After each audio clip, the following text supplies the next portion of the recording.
ইউক্রেনের রাজধানী কিয়েভ সহ বিভিন্ন এলাকায় নজিরবিহীন ড্রোন ও ক্ষেপণাস্ত্র হামলা চালিয়েছে রাশিয়া। এতে এক শিশু সহ অন্তত 4 জন নিহত হয়েছে। এ ঘটনায় ক্ষুব্ধ প্রতিক্রিয়া জানিয়েছে মার্কিন প্রেসিডেন্ট ডোনাল্ড ট্রাম্প। রাশিয়ার উপর দ্বিতীয় দফা নিষেধাজ্ঞা আরোপের প্রস্তুতি নিচ্ছে ওয়াশিংটন। ইউরোপকে একই পদক্ষেপ নেওয়ার আহ্বান জানিয়েছে ট্রাম্প প্রশাসন। ইউক্রেনের রাজধানীর সরকারি ভবন সহ বহু স্থাপনায় নজিরবিহীন ড্রোন ও ক্ষেপণাস্ত্র হামলা চালিয়েছে রাশিয়া। এই প্রথমবার কিয়েভের প্রধান সরকারি ভবনে হামলা চালানো হলো, যার তীব্র নিন্দা জানিয়েছেন প্রেসিডেন্ট ভলোদিমির জেলেনস্কি। সামাজিক যোগাযোগ মাধ্যমে জেলেনস্কি লেখেন, বিশ্ব চাইলে ক্রেমলিনের অপরাধীদের হত্যা বন্ধে বাধ্য করতে পারে, প্রয়োজন শুধু রাজনৈতিক সদিচ্ছার।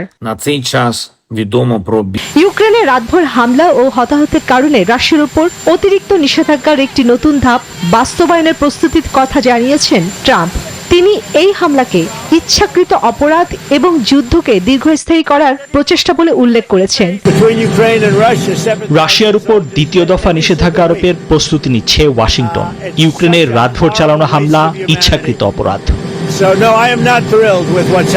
ট্রাম্প আরো উল্লেখ করেন, রাশিয়ার বিরুদ্ধে নতুন নিষেধাজ্ঞা হবে এখন পর্যন্ত সবচেয়ে কঠোর পদক্ষেপের একটি।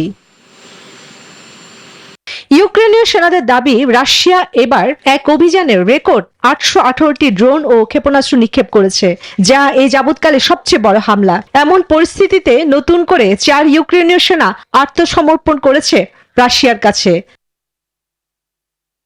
রাতভর ভয়াবহ হামলার ঘটনায় নতুন করে উত্তেজনা ছড়িয়ে পড়েছে রাশিয়া ইউক্রেন যুদ্ধে। আন্তর্জাতিক সম্প্রদায়ের দৃষ্টি এখন কিয়েভ এবং ওয়াশিংটনের পরবর্তী পদক্ষেপের দিকে। চন্দ্রা, নিউজ 24।